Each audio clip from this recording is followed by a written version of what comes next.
reasons why the church encourage young people to marry in church. Why are you encouraged to marry in the church? Why are you encouraged to marry in the church? Kiburia?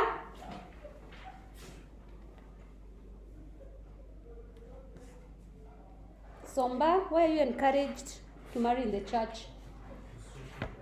Yes, strengthen their faith, very good. Unaitwa nani huko nyuma ya Kiburia? Unaitwa nani? Unaitwa nani?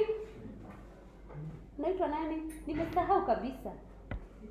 Unaitwa nani? Amos. Kuna ile ingine kila mtu anajua. Unaitwa nani? Oh, Shamala. Nimekumbuka. Sema, why are you encouraged to marry in the church? Sorry? Christian marriage is very legal, yes. Kennedy, you can guess.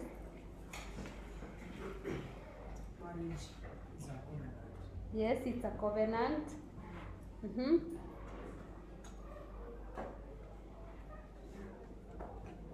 Yes?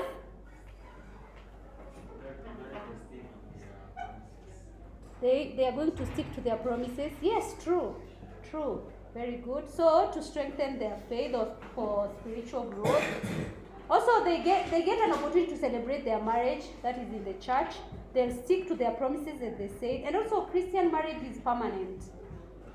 Yes. You're able to invite God's blessings in the church when you marry in the church. And also you get an opportunity to be counseled in the church. Fike hapo, usome mtihani tafadhali. Make sure you read for the cat. Yes?